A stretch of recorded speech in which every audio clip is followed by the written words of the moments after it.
From the WatchBox Studios, this is On Point on WatchBox with Cynthia Hardy. Good morning. Welcome to On Point on WatchBox. It is always a pleasure to bring you this show. We do want you to take the opportunity also to tune into the radio show On Point with Cynthia Hardy, heard every Sunday evening, 6 p.m. on 101.3 The Big DM. This week on Point on Watch, childhood obesity and South Carolina's children. Childhood obesity is a national problem, but here in South Carolina, we exceed the national average, with more than a third of our children considered obese or overweight. More and more children are being treated for obesity-related conditions such as type 2 diabetes and hypertension. A big part of the burden falls on parents. They can help fight this trend by keeping kids active. Several organizations are also working in schools and communities to try to get children to increase their physical activity and to pay more attention to what and how often they eat. So today on Point, we're going to talk about obesity in South Carolina's children. I'm seated here with Brian McConkey, my favorite news anchor here always at too WatchBox. nice to me. It is great to have you here, and you always contribute so much to the conversation. Now, you're an athlete, so Yeah, always have been, yeah. this is one of those things that you really didn't have to contend with growing up. And new research also says, Brian, that if children play more than one sport, then they're less likely to be obese. Sure. And I imagine you know all about Well, that. it started early in life. I have parents that are very active. They got me involved in all kinds of sports by the time I was 5 or 6 years old. So it was a part of my life. And that's what makes it easier throughout life to maintain that level of activity and, be careful of what you eat and exercise as regularly as you can, because life does get hectic. But it's got to start young, and we hear that all the time about so many things with children, whether it's from education to health to what have you. Right. That's why we thought it would be good to have Eat Smart, Move More here, and we have Tremise Carter. Tremise, Eat Smart, Move More is a South Carolina-based initiative. Eat Smart, Move More, South Carolina. Yes. And one of the things that you do that we found extremely interesting is that you go into the community and you meet the community where the community is. You look at the environmental conditions, and then you prescribe a remedy for the community, which I think is exciting. How's it working? It's working well. We have just funded some communities within South Carolina to implement some strategies that address reducing the obesity rate in South Carolina. So things are going well. Yes. Brian, I look at it and I think that more than a third of our children are obese or overweight, and that tugs at my heartstrings, because I recognize there's a high cost health-wise, financially, on all of us, because all of us do shoulder that financial burden, and we'd have to watch children that develop illnesses. But in your activity with communities, what do you think, I guess, is the biggest challenge to getting people that are 5, 6, 7, 8, 9 years old into that type of active lifestyle? We really focus on the environments. I know a lot of times strategies at ending or eliminating obesity focus on individual behavior, but with our agency we have initiatives in place that focus on creating environments where people have healthy options as far as food and healthy places where they can be physically active. Like, tell us what you mean by that. Environmental changes, such as we can tell a person, you have to eat fruit and vegetables, but when they live, work, play in a community where fruit and vegetable are not available, then that's an environmental change that needs to take place. I see. So for instance, if a child is living in a community and there's no grocery store within walking distance, but there are lots of convenience stores around, then the child might feel frustrated because they feel like they're doing something wrong because they can't get to it. Exactly. And that's an environmental strategy we would look at addressing, how to make healthy foods and vegetables accessible and affordable to people in these communities, especially our rural communities and our low-income communities. Do you find that in some of these communities, some people don't even know that they do have unhealthy eating habits because they think this is the way it is, normal? I think so. A lot of times we are products of our environment, of the systems around us. If we are not aware that this is what's unhealthy, they may not be aware of that. Packaged foods. A lot of times we don't really think about the fact that when we get a packaged food, there are a lot of preservatives, and it is not as healthy for you as the food that we actually grow. But a number of our kids are growing up in households where packaged foods is a part of their daily nutritional intake. And they don't know that there's anything wrong with eating, say, Hamburger Helper every night or something like that, because no one has ever told them. We find that when we present the information to young people that it resonates with them. Do you find the same thing? I think so, and there are a lot of things that has happened over the course of history that has created this shift of the packaged foods and things like that. If we look at the late 70s, that's when obesity rates began to dramatically increase. And there are a lot of things that have happened. Both parents have entered the workplace. People aren't feeling that it's safe enough to send their children out into the community to be physically active. The availability of packaged foods, advertisements that are geared towards children. So a lot of things have happened to even counter their ideas of, even if I get this information, once again going back to the idea of the environment, there are so many factors in the environment that influence my ability to be able to make these healthy choices. Right, you know, sometimes talking to parents about this is a little tough because when you see an overweight child, then you immediately think that the parent should played be, a role in this. Yeah, that's right. And so it's kind of difficult to talk about. That's why we thought it would be a really good idea for Tramice to kind of talk to parents. So if you had something that you wanted to leave with parents, what would you say? Well, we have different things that we encourage. Rethink your drink, so increasing the amount of water, limiting the amount of sugary beverages, different things big, like isn't that. it? Increasing the amount of fruit and vegetable intake, physical activity, limiting screen time. Lots of times we have our iPods, we have our video games, and different things like that. Our computers, so limiting that amount of screen time are different ways that youth can be in a position to be healthier. When we come back, Ed Brogdon does a community garden for children where they actually grow, they nurture, they plant, they nurture, and they grow their own food and they eat it. What do you say about that? You think that's a great idea? It's a strategy. It's a strategy that we even push at Eat Smart Move More South Carolina. The HYPE project, which is our strategy to involve youth in what we're doing. Some of the things that they might look at addressing is how to get community gardens into their community. Good deal. And that's a sustainable way to make healthier communities. Good stuff. Tramice Carter from Eat Smart Move More South Carolina. When we come back, we're going to talk about that community garden and tell you how you might be able to do the same thing. Stay tuned. You're watching On Point on WatchBox with Cynthia Hardy on Columbia's own WatchBox. Welcome back to On Point on WatchBox. Brian McConkey and I are having a discussion with some very interesting guests on childhood obesity and how we Very important reduce it. issue. It's certainly a problem across the country, but as it is in many cases, a bigger problem here in South Carolina. But that's why we do these talks. That's why we talk to these people. We bring in people like Ed Brogdon who are doing wonderful things. You're getting kids involved. Not only are you teaching them how to plant, how to grow, how to do things with their hands, but you're teaching them a little bit about health too, because you're teaching them how to grow a garden and how to ingest healthy things. Exactly, and the first thing we do is get them involved in the process, Brian. Kids that have never touched a drill before, very careful. I'm holding the drill and they press the trigger. Immediately they're engaged in the process, and then from there we get their hands into the dirt, planting the tomato. Then they start to adopt that tomato as if it's a pet, and they are hooked. Right there. What do they use the drill for? Well, we put the boxes together. We use the raised bed gardening concept, which allows us to promote gardening year-round in South Carolina. Oftentimes people think that we can only plant during the spring of the year, but we are blessed here with weather and a climate that supports year-round gardening. Oh, those are some of the photos that we're able to show there. And the children, do they really get hooked on this? They do. Why so? It becomes a part of them. They're learning something that they've never been exposed to before.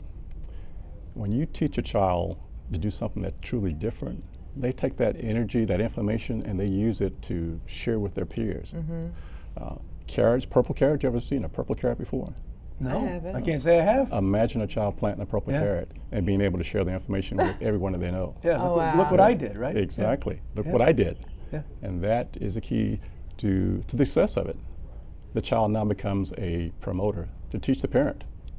Parents are very influenced by what their kids want to do, especially if it's a good cause. That's interesting. So is a byproduct of what you're doing something that teaches the children, and the children become the teachers of their parents? Absolutely. Who are you working with? What are the age groups? What communities are you working in?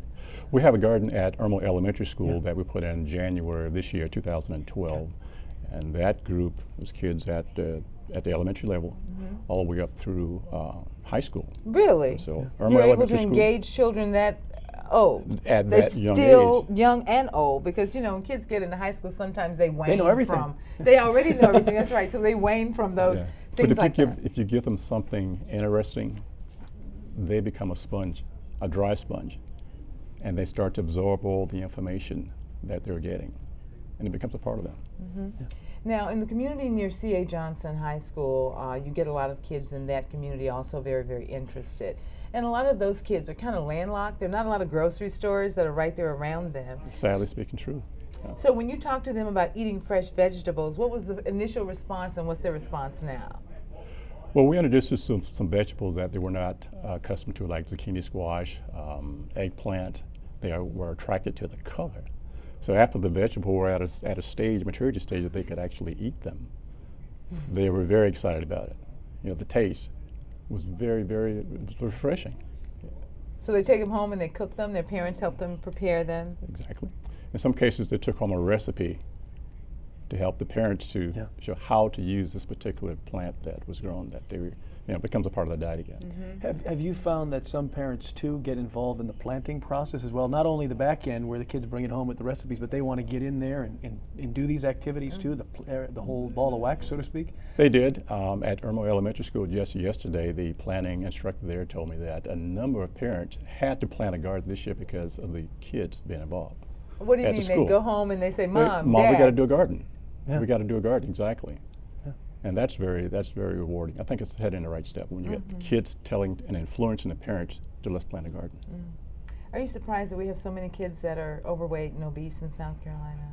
Because you've lived all over the country. Yes, I am. And in certain parts of the country, particularly the South, our habits and our attitudes toward weight are a little different, say, than in the Northwest. Well, as Trinice said, we are a product of our environment. My two daughters were born outside of this particular area. I was born in Montana, one daughter, and another in Las Vegas, Nevada. And their eating habits and my grandkids are totally different than their cousin that lives here in the southeastern part of the United States. And I would imagine so too, and those are the things that kind of carry with us. What is your hope for the children that you're working with? What do you hope impacts them into perpetuity? I actually see it happening right now. They are becoming trainers and mentors. With the summer school group that's at Zion Canaan, they're going on to their middle school and they're going to be ambassadors. If a garden is installed at that school, imagine the excitement as these kids took the knowledge that they've gained over the summer and spread it with the other kids. I know people are going to want to know about that. Yeah, I was just going to ask that. If there's someone watching right now that says, this is a good idea, 'cause it is how a do they great find idea. you? How do they get you to them? What do they have to do? We can be contacted through I want a garden. You want a garden? Absolutely. Our parent group that we're working with is the Anti-Karen Foundation. Oh, yes. We're And familiar with if Anti-Karen. we kind of narrow that down, Gordon's Garden. So the name of our company is Gordon Goes Back to Eden. We're merging those two organizations together. So if you go to the Anti-Karen website and get into the Anti-Karen to the Gordon's Garden segment, you'll find more pictures about what we've done and our success rate. Well, Ed, thank you, and thank you for what you're doing in our Yeah, you're doing community good for work. the kids. It's an absolute pleasure. I enjoy it. Oh, great, and thank you for being here today. Appreciate Thank you, it. Cynthia. We're gonna talk to Ron Emmons. He's going to work the kids out. Yeah, he's a physical trainer. Everybody knows Ron because he's this wonderful physical trainer in our area. Well, he's also working with kids, and so we'll have an opportunity to hear about his program. So you guys stay tuned. You're watching On Point on WatchBox with Cynthia Hardy on Columbia's own WatchBox. Welcome back to On Point on WatchBox. Brian McConkie and I are talking about reducing childhood obesity in South Carolina, Not realizing easy. it's a serious problem in our It state. most certainly is, and we've heard about changing eating habits. Right.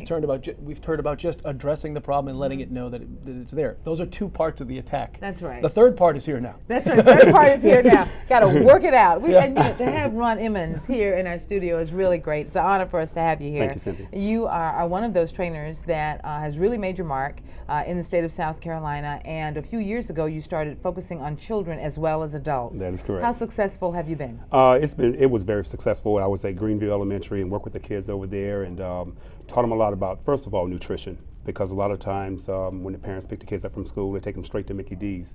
Well, I told them that if that's going to happen, then when you go through the drive-through, tell the parents you want a grilled chicken sandwich instead of the fried chicken sandwich. You know, little things like that, and talk to them about the importance of eating vegetables and fruits and things like that, or frozen yogurt instead of ice cream. You know, little things like that. That makes a big, big difference. But working with the kids, starting with them at a young age, makes a big, big difference. How young is the right age to start? Well, actually, I like them around, first grade on on up to adulthood. Yeah. You know, because the earlier you get them, and I'm not necessarily talking about lifting weights, but Sure. of course they're too young.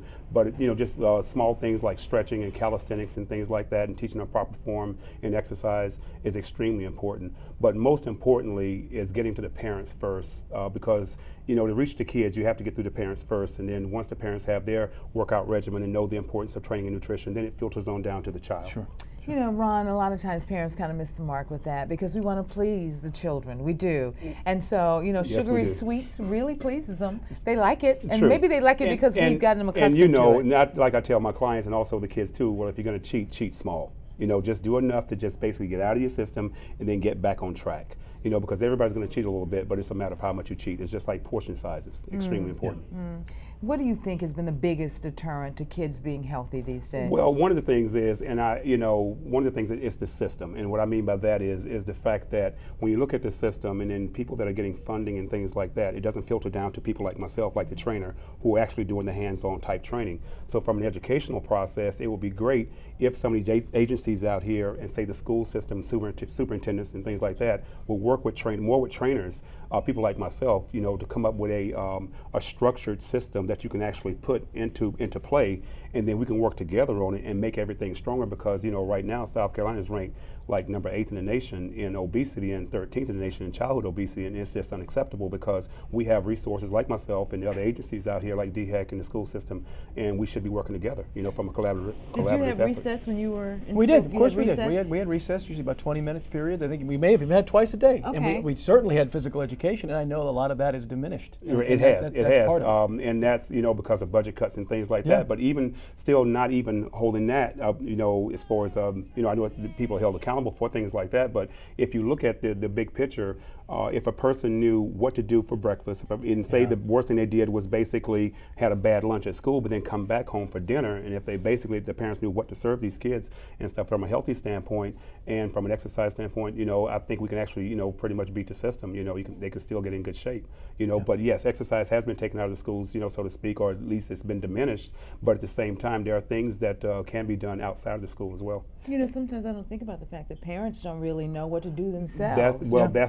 That's the major thing right there, because it's not like people want to walk around and be out of shape. You know, the parents, the kids, it's that they don't know. Because, like, for example, parents will call me up, and then I have the parents come by and sit down with the child and stuff, and the very first thing I go over is nutrition, and I talk directly to the parents too, because they have to feed the child. And so once the parents say, well, I didn't know that, that's exactly what you get. So within about 20 or 30 minute conversation, by the time they leave, they're well versed on what they need to do, and then they can get the program started. Yeah, that's actually the best way to do it, because if the kids aren't going to know the right thing to do if mom and dad don't, They're sure. not, and that's the main thing that I stress. And believe me, I love working with kids, but the parents as well, because a lot of times whenever you get the kid on track, and then the parents are on track, then all of a sudden you see that kid, and when they come in and say to work with me and stuff, and then every week you start seeing those numbers start to go down. All of a sudden that kid's self-esteem goes up, their whole demeanor changes, and the kid's a happier person. That's what interesting. helped me, because Yes. when I was growing up, like I said earlier in the show, when I was 5 or 6 years old, there was a lot of activity. Right. There was basketball, there was soccer, there was football, Right. there were so many things to do. Right. More kids doing that now, in your opinion, or less? Actually, as far as sports, as far as active, kids Yeah. are less, because everything's at their beck and call, you know what I mean? So kids are doing it less. That's the reason Sure. why this should be a priority, and we should really get down in the trenches and stuff and really, really do whatever we can to actually work with the parents and work with the schools, because kids are in school 10 months out of the year, so that takes up a lot of their time. So can you imagine if we all work together? You know, me from a training standpoint, I can put my input in, you know, from a physical fitness standpoint, and then everything else falls into play. Everybody does their part. Then we can be successful, and I think you'll watch those numbers go down. But I think we all have to be on the same sheet of music and do something constructive, and I think you'll start seeing those numbers start to go down, and South Carolina won't be at number 8 in the nation. You know, so I'll do my part. You know. Ron Yeah, you Emmons. most certainly are. Ron Emmons, thank you for being Thank you. here. Thank you Thank for you for having the me. work that you're doing in our community with Most adults definitely. and with young people. Hey, my pleasure. Sounds great. Thanks for having me. Thank you. When we come back, we're going to switch gears a little bit. There's a tremendous scholarship gala that Dr. Maurice Lee is Excellent. doing in Orangeburg. We want to tell people about it. So you guys stay tuned. You're watching On Point on WatchBox with Cynthia Hardy on Columbia's own WatchBox. Welcome back to OnPoint on Watch Fox. Brian and I have had a really informative conversation about childhood obesity. One as well. A very important one. And so I'm glad we were able to do that. But it's hard to have, so we've got to give people some options about how they can address that with Right. their children. Nobody wants to point Nobody- fingers at no, people and say, we hey, don't want to your hurt the little kids' child's a little overweight. feelings or anything like that, but we got to get them all in good shape. No, we're talking about helping young people in a different way now. Yeah, in a different Scholarships. way. Scholarships. Welcome, Dr. Maurice Lee. Thank you for coming Thank you for and having joining me. Brian McConkey and I here on OnPoint. You have a scholarship gala that's coming up that we think is really important, so we wanted to focus some attention on it. Tell us all about it. Thank you. Well, this is the MLE Scholarship Fund Gala. This is our 7th year doing it in Orangeburg, South Carolina. And basically, it's an evening that's designed to award students with scholarships as they embark upon their new adventure of college. So we're just basically trying to offset some of the tuition costs for the students. So we're excited about it. We have a lot of people that are going to be in attendance, a lot of celebrities, so we're excited. Paying it forward, that's the theme of a lot of the things that you do. What is it about you that makes you do all these community events? Because I've seen you do celebrity basketball events.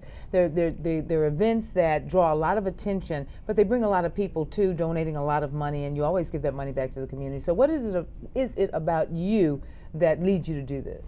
Well, I immediately think back to my tenure at South Carolina State University and some of the hardships that I endured, from sleeping on couches and floors because I didn't have the financial resources, coming from a single parent home. And so once I was through with my college career and got a good job, I wanted to do something to give back, and what better way to do it than through the form of education? And sometimes our test becomes our testimony, and so that's the reason why the whole MLE Scholarship Fund came into existence. What's the date for your gala and who needs to come? August the 4th, 2012, of course, 6 p.m. at Cornerstone in Orangeburg. Everyone needs to attend because this affords everyone the opportunity to be able to plant a seed in someone's life. Are there certain educational fields that you cater to more than others? Is this more for a student that's maybe seeking science or math, or is this across the board? As of right now, we're not exclusive to any particular field. We're just trying to encourage and employ students to go and obtain that higher education because it is so important in today's time. So that's all we're just basically trying to do.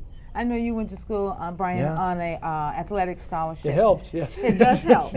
And Definitely helps. and a lot of times, and I went to school on an academic scholarship, but a lot of times parents just don't have the resources, and there's just not enough out there for kids. So I think this is really important. There are resources out there. You've got to look for them. I mean, there are probably some people that aren't aware of yours. So that's why we have them in here today, because there are things that people can apply for, various scholarship funds, and yours is one of those. How many kids do you think you'll help? This year we're doing 5 scholarships.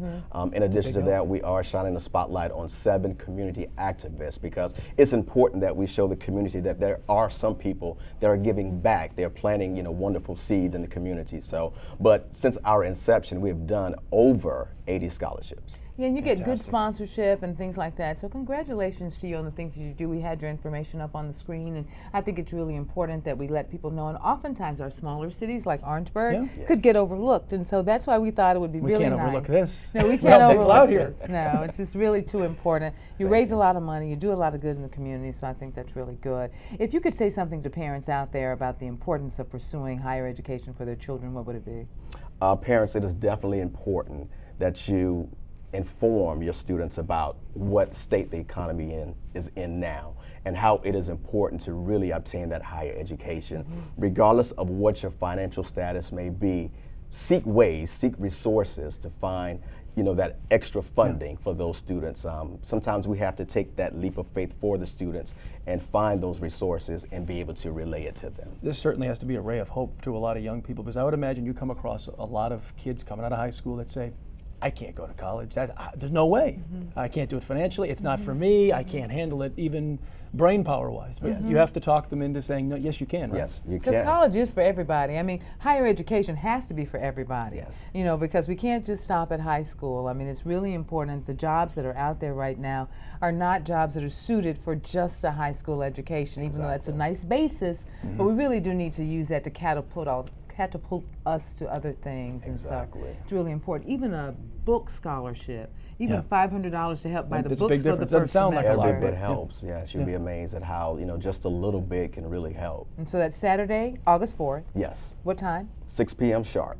Sure. I got a feeling you'll start on time. Gotta be right on. Yes, we will start on time All at right. Cornerstone At There it is. Cornerstone. And you Yes. want everybody to come. You have a ticket price. of $35. Oh, that's reasonable. Yes, and All we're right. asking everyone to either wear black or white or black and white. Black and white. And then you also told me that you want people to put a splash of yellow in there. A splash of He's yellow. got the yellow Yes. today. He's got the yellow on today. It looks good. That's good. Thank you, Dr. Thank you Lade. for Thank having you me. very much for being with us, and thank you for what you do in the community. That's a good show today, Brian. Yes, it was. We covered a lot of bases. Covered a lot of bases. I think Important it's important. information. Very important important. information. That's it for this edition of OnPoint on Watch Fox. We want you to send your comments and suggestions to onpointwithcynthia.com. Go to our Facebook page, leave your comments, and follow us on Twitter at Radio Talk. We believe when you're informed, you're empowered. Once empowered, you're on point. Thanks for watching.